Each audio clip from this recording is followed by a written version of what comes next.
Hey, Joe here.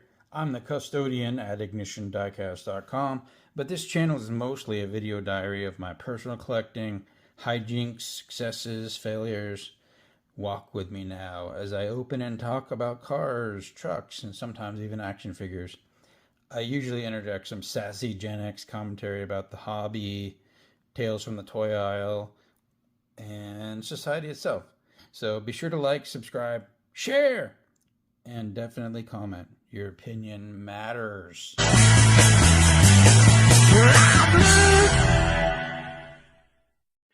Good morning, everyone. This is a lamely unboxing. I'm just kidding. This isn't lamely.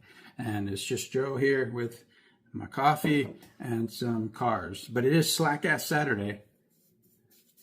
And I'm not going to open anything. I'm just going to show you some stuff because I'm getting kind of swamped with incoming, if you know what I mean. Maybe you do, maybe you don't. So I'm going to show you some oddities first, and then we'll, oh, it's my own damn beard. Then get to like the coveted stuff.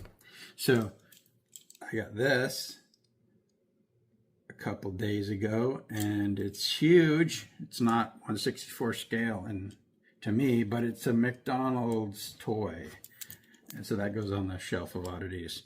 If I break out of the 1/64 scale, I'm done for. It's all over. I do see some stuff in stores sometimes, and I'm like, that's pretty cool, but it's not 1/64, so I need to steer away because this is a hobby that's this big, and I gotta constrain it as much as possible. I got this cool Motor Trend. What's the scale? 1/144. It's like a micro, and I'm not going down this road either, so I will put this on my shelf of oddities. And as I've said many times, I only do Hot Wheels and Matchbox for reasons I'll get into a little later in this video. So I got this Johnny Lightning Firebird, which is really attractive. It even has like lettered rubber wheels. So I think I'm gonna like keep it, but not admit it to my official collection because I can't go down the Johnny Lightning road. I just can't. But that was pretty neat. Stuff that I am keeping. Some shabby play-worn P911s, which is totally cool with me. For some reason, I really don't mind body damage, like playwear, because it just seems more real. And if I was 10, I wouldn't throw this car out of bed or out of my collection. It rolls fine. It had a little bit of rust on the axles, so I gave it a little bit of oil, and it rolls smoothly. Same with this one. So 2 P911s that I did not have, and they're old. They have metal bases. Like, these are significant cars, and wholeheartedly dig them. I don't give a shit if they're scratched up.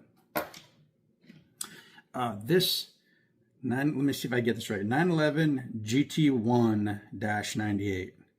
And I had one of these. I have one of these in my personal collection, which has some chrome flaking.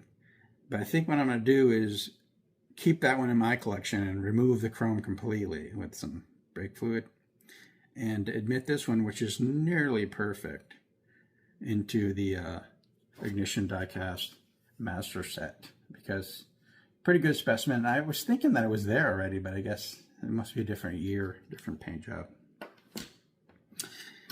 One of those Lamborghini SUV things, and I have a Lambo box, so I guess I'll stick this in there for now.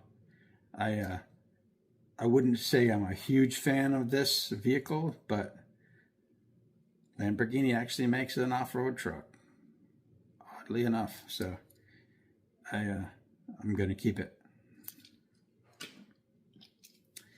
A very nice multi-pack exclusive 64 Corvette Stingray. Sorry about that nasty finger, I scuffed it. I've been building a concrete retaining wall with concrete and cinder blocks, and man, it's rough on the hands. And as you know, unless you're like an expert pointer, when you get to the very end, you wind up just using your hands anyway to smear between blocks and use your finger to make that nice little groove. I'm not a pro with a trowel, so it always winds up being a hand thing, like kneading bread dough, and it cuts the shit out of your hands. Yeah, 64 Stingray, multi-pack exclusive. It's in perfect shape, so I'm definitely keeping this. And my C2 box is getting kind of crowded.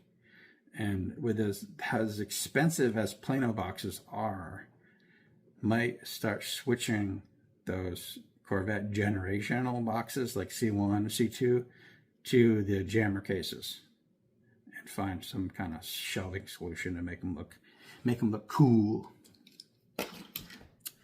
An up front 924. This is the first one of these I own, and it's got some paint issues, but like I said, I don't care. I like shabby chic. Everything I own is dirty, secondhand, broken, shabby, in need of repair. And it just seems to be like the motif of my personal life. So there's nothing I can do about it. I just have to embrace it. And my diecast collecting is kind of that way too. Like the stuff that I keep, or the stuff that Ignition Diecast sells is pristine, or if it's not, you'll know about it. But personally, I try to keep that 10-year-old mindset. Like, would I like this when I was 10? And I definitely would have liked this when I was 10. The fact that the paint is missing, not a problem. Still goes down the orange track. And it has a metal base. Trivia-wise, this was the first water-cooled Porsche. And it was supposed to replace the 914. I think it was a joint project between VW and Porsche. And it was originally going to be a VW model. I think, something like that. But anyway, it was short-lived. I think they only made it for like 5 years or so. And Volkswagen wound up going with the Scirocco, and Porsche went with other models, and they just sort of dropped this. But officially, it was the first front-engine water-cooled Porsche. I think it preceded the 944, the 928. I think, I don't know. I don't study this stuff. I just kind of have cocktail party knowledge. Another one of these. I put out an APB for these like a month ago, and I got like 5 of them. So I have one, and they keep coming in, which is cool. Definitely trade-worthy or sale-worthy. The mystery model 72 Corvette Stingray convertible. And okay, so here's the carded stuff that has come my way. A Ford Mustang Mach-E 1400 Zamac. Yeah, someone pointed out if I get too close, the chrome kind of makes this camera freak out. But I have one of these myself, and the archive need one, so this is going to the master set. Zamac, or as they say, Zamac, bone shaker. And I recently stopped collecting bone shakers, so I just realized there was too many of them, and there were some that were special. I was never going to complete it, so I like having all of things. So this goes to the master set. I've never even seen one of these. A Batman, Zamac Batmobile from, that movie. This movie. One of those Batman movies. I think 17 people have played Batman over the years.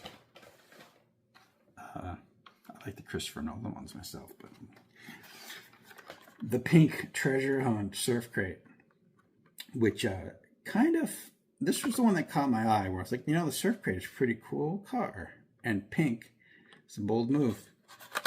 I have this, and I think this one is actually in the archive too, so this might be trade fodder or for sale. And if I get too close, the camera picks up the blue. Ah, it's psychedelic. This, I'm pretty sure it's not in the archive, because the archive master set is only about maybe a year old. And this came out before that. I think I sold them all. I don't collect bikes myself, but every one of these that came my way wound up being sold. And this strange Matchbox rescue plane, sea rescue plane. Don't collect planes, but I do know a lot of Matchbox heads, so. It has something written on the back, but I can't tell what it says. So a Matchbox sea rescue plane. Probably up for sale or trade, because not something I'm into. I don't want to go down the plane and helicopter road. Got to keep it constrained. And then a set that I was extremely happy to acquire is the new BMW set. So we got the M1 in red. Looks orange on camera. I guess it's a weird red. And it's not the 1M, it's the M1, the old one. An M2.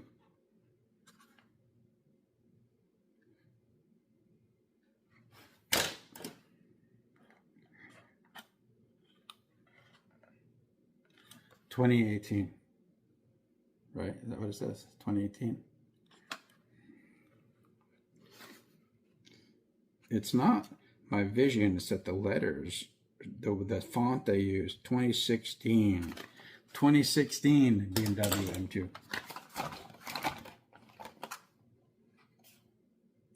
A 92 M3, which means that it is an E36 generation. And I don't have a ton of E36 M3s, like maybe 2 other ones. So, love it.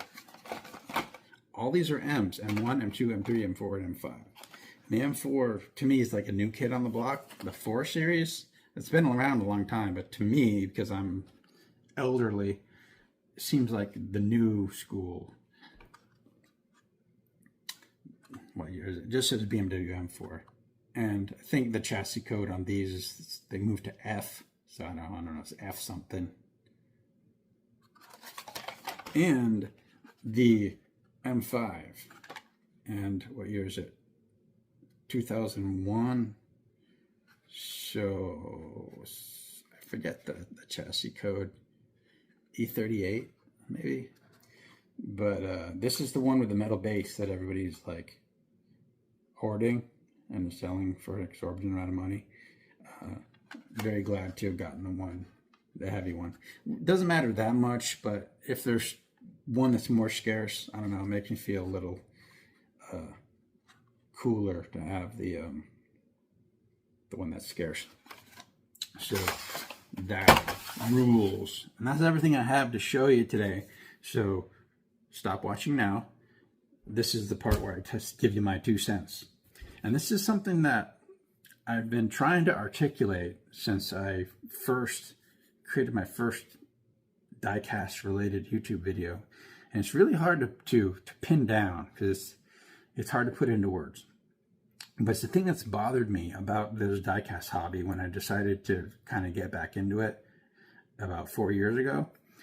And things had changed because, well, let me put it to you this way. Humans love to elevate things, to gentrify things. Like if you have X, there always has to be like a premium X for people to feel special and to like pad their self-esteem or whatever. Like something as simple as rocks. Like rocks are everywhere, they're totally common. But of course humans found the rare ones, the rare gems, the gemstones, and the ultimate being the diamond, I guess. And there's the sapphire and the ruby and the emerald and all these rare gemstones. So like humans have found a way to take rocks and find the rare ones and make them worth a lot. And if you have these things on your finger or on your jewelry or whatever, you're like you're special. You're wealthy. You're differentiating yourself from the pack, and you're like a premium human being because you own these things. And the reason that I got back into diecast is because I had fond memories, I have an emotional connection to it because I played with Hot Wheels and collected them, I guess, as a kid, and I loved them. So over the years, I'm like, I should start collecting Hot Wheels. But I literally thought, and this is humorous, they're too common. They won't be fun to collect because they're everywhere. It's like collecting Bic lighters or matchbooks. It's like, who cares? But it's actually the opposite. It's very competitive. But that's not my point of this, my 2 cents. Humans, as they will, have turned toy cars into like premium goods. And there's like the most expensive, the most rare, and the most sought after. And I kind of avoid the premium brands that they don't sell in grocery stores, like Inno64, Tarmac Works, and Kaido House, mostly because I can't afford it. But there's this aspect of it, this attitude that I see, especially on Facebook and some of these YouTube channels, where it's like, this toy cars have been gentrified and turned into like special. Only the finest toy cars for me. If it costs under $20 per car, it's not for me. Thank you. It's trash. Whereas I like cars that are beat to shit because I try to have like a childlike fascination with these things. It doesn't, like I said, everything in my life is pretty shabby and beat to shit. I don't really own anything nice. But I recognize that people have to have nice things and they have to spend a lot of money on things to feel different, to feel differentiate themselves from the pack and feel special and elite. So I guess that's my whole point, and that's the thing that bugs me, is the elitism and the gentrification of toy cars of all things. If they can do it with toy cars and rocks, they'll do it with everything. So keep that in mind. There's always an option for rich people.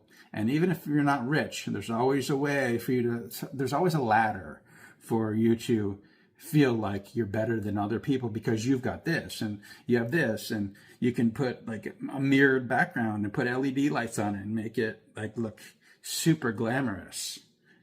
The glam aspect of diecast cars is something that I'm not interested in. And that's just me. That's my 2 cents. If you want to do it the other way, that's cool. And a lot of people do. But that's just something I wanted to rant about. And it's kind of my whole approach, like of this and a lot of things. I like things that are beat up. I'll make sure they work and they suit the purpose. But these things are more like historical artifacts to me than they are like Bevelin goods or Vevlin goods, like things that are expensive just because they're sought after just because they're expensive, and people glean a sense of elitism or self-esteem from them. These don't do it for me. And I'm honest to God, I'm into it because I like the cars. And the way things are going with all the meth heads out there taking all the good shit, the new cars off the shelves, like the retail experience is zilch. It's becoming kind of a mail order hobby. And if it's going to be a mail order hobby, maybe I'll just start focusing on older cars. I don't know. Have a good weekend. It's Saturday. Weekend's well underway. So get some shit done and talk to you tomorrow morning. Keep it fun. I mean, really, keep it fun.